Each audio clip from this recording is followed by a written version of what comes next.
O próximo vilão que Luffy e o Chapéu de Palha enfrentarão já foi revelado. Esses são os Cavaleiros Sagrados. Então, se você quer entender tudo sobre eles e quais são seus grandes poderes, então fica aqui comigo, que é isso que eu vou te mostrar agora.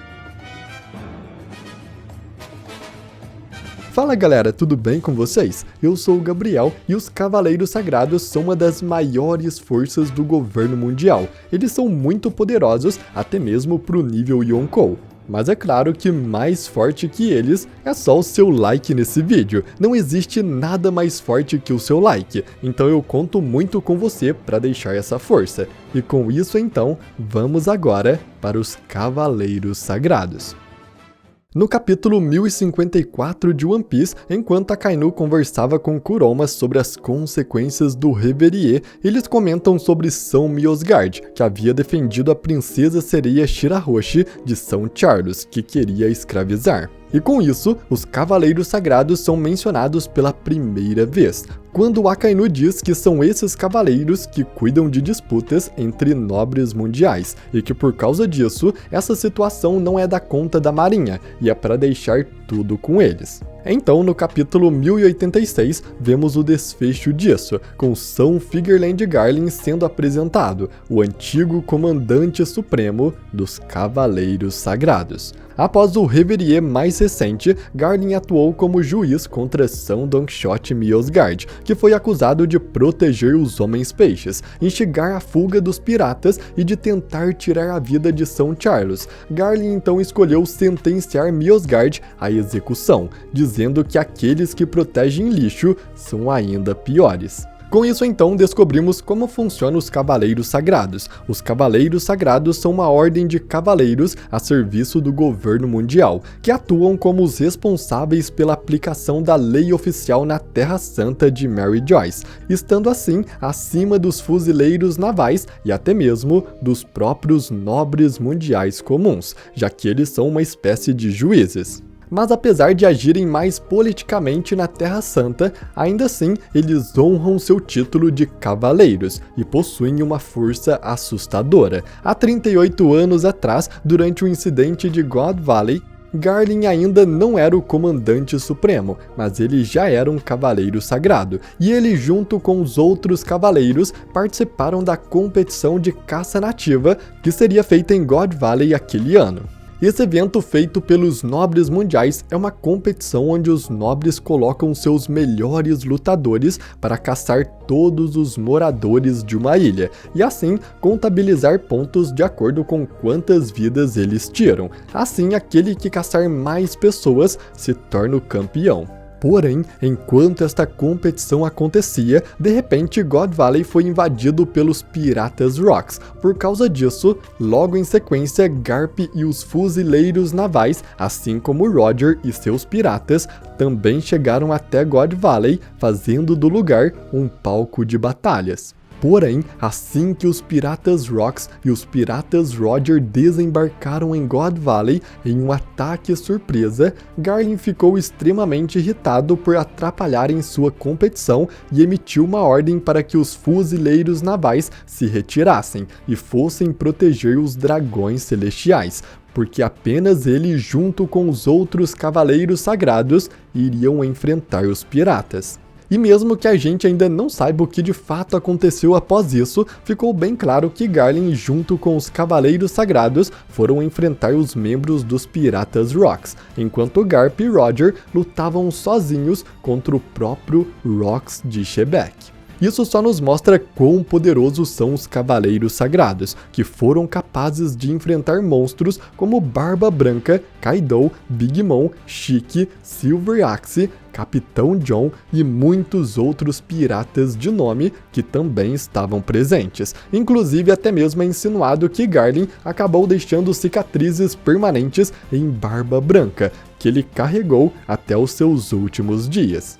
Após o Ace sair atrás de Barba Negra para vingar seu companheiro de equipe, o Shanks foi até o navio do Barba Branca para pedir ao Imperador que lhe impedisse o Ace, o alertando de que Barba Negra era perigoso demais. Mas assim que chega, Barba Branca menciona que apenas olhar para o rosto do Shanks o faz lembrar daquele maldito, e faz até mesmo as suas cicatrizes deixadas por ele doerem.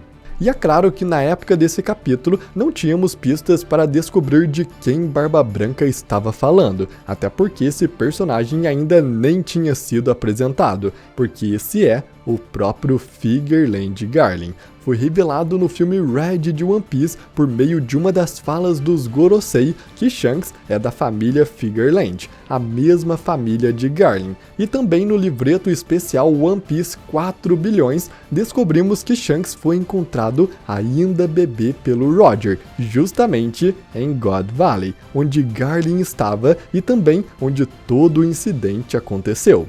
O que nos leva a acreditar que Shanks na verdade é filho de Garling, e podemos notar isso pela sua aparência. Shanks é idêntico a Garling quando era mais jovem, e é por esse motivo que Barba Branca menciona que olhar para o seu rosto o faz lembrar daquele cara e das cicatrizes que ele o deixou.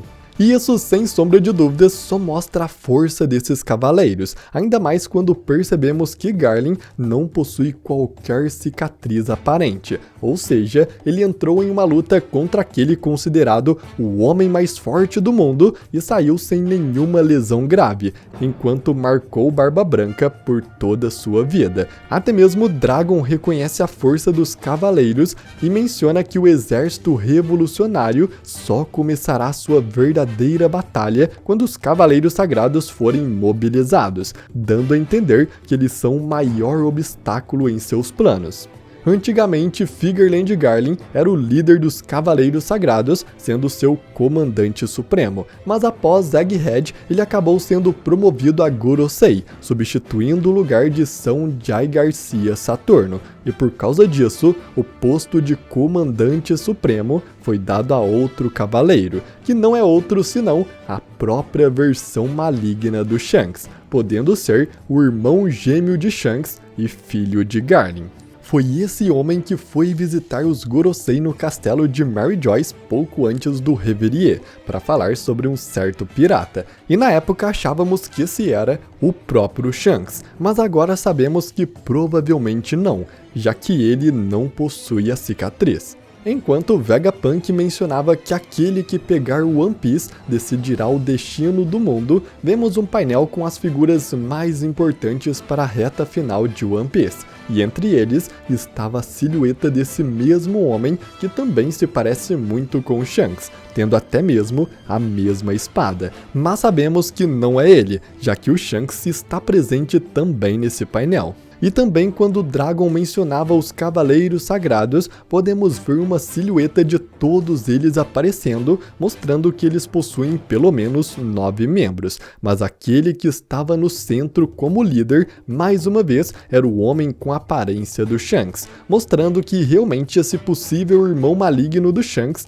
é o novo comandante supremo dos Cavaleiros Sagrados. E agora no arco de Elbaf, esse homem com a aparência do Shanks aparece mais uma vez e ele surge de um círculo mágico junto com uma outra cavaleira sagrada, e isso nos diz muito sobre eles. O círculo mágico foi o poder usado pelos Gorosei em Egghead para eles se invocarem na ilha, e como descobrimos que os poderes dos Gorosei vêm diretamente de Musama quando ele arrancou seus poderes de dentro de São Jai Garcia Saturno, esse círculo mágico também é do Imu, então é bem possível que os Cavaleiros Sagrados também usem a energia do próprio Imu para se teletransportarem por meio dos círculos mágicos. Além disso, quando Dragon os menciona e sua silhueta aparece pela primeira vez, vemos um padrão das espirais das Akuma no Mi atrás deles, indicando que eles são usuários de frutas.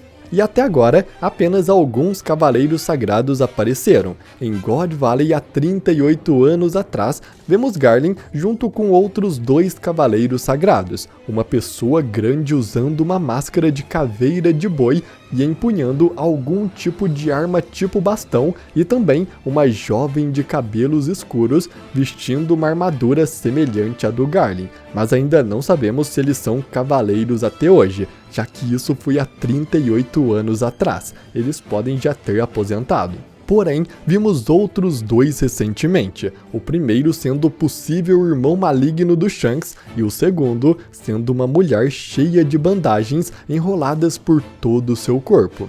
Os 2 cavaleiros sagrados chegam em Elbaf atrás de Loki, o príncipe do reino e usuário de uma fruta lendária, e imediatamente a mulher cheia de bandagens ordena que os gigantes falem onde está Loki.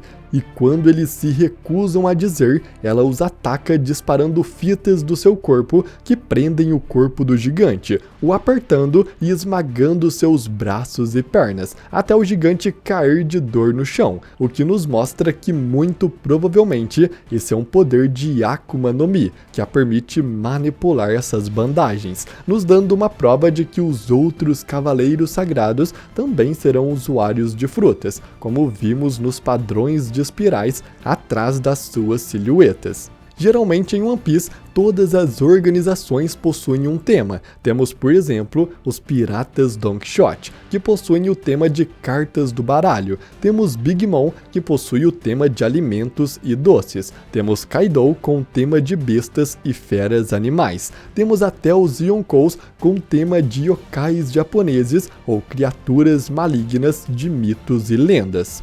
Então, os Cavaleiros Sagrados, sem sombra de dúvidas, também terão um tema, e eu acredito que seja de monstros clássicos. A garota cheia de bandagens em volta de seu corpo é uma referência à múmia. Garland pode ser uma referência ao lobisomem, tendo um cabelo em formato de lua. Assim como outros membros terão referências a outros monstros clássicos. Temos também o Drácula, que pode ser o irmão maligno de Shanks, já que Drácula costuma sempre andar com um manto negro o cobrindo, assim como todas as aparições desse personagem. Além disso, esse homem com a aparência do Shanks pode ser, na verdade, um metamorfo, um monstro clássico que permite copiar a aparência de outras pessoas. Assim então, esse pode não ser o irmão maligno do Shanks, mas apenas um cavaleiro sagrado que copiou a aparência do Ruivo. E além disso, ainda temos outros monstros clássicos, como Frankenstein, que pode ser aquele cavaleiro bem maior e mais robusto da silhueta. Temos também o Homem Invisível, quem sabe um usuário de uma fruta que o permita sumir, muito semelhante à fruta do Shiryu, só que com alguns detalhes diferentes. Também temos o Fantasma, que é um monstro clássico, ou até mesmo o próprio zumbi. Assim, cada um dos cavaleiros sagrados teria o tema de um monstro, não necessariamente tendo a fruta zoa mítica que os transformem nesses monstros, mas tendo conexões e poderes relacionados a cada um de seus respectivos monstros, o que torna os cavaleiros sagrados uma força gigantesca, o que é até interessante quando paramos para pensar. Apesar dos nobres mundiais se considerarem deuses criadores do mundo, eles são governados por uma representação do diabo, o próprio Imu, são representados por espíritos malignos japoneses, os Gorosei, e são julgados por monstros, os Cavaleiros Sagrados, criando uma enorme simbologia. É por isso que Sabo, quando entrou em Mary Joyce, disse que aquilo parecia a visão do inferno, porque no fundo, os nobres realmente nunca foram deuses.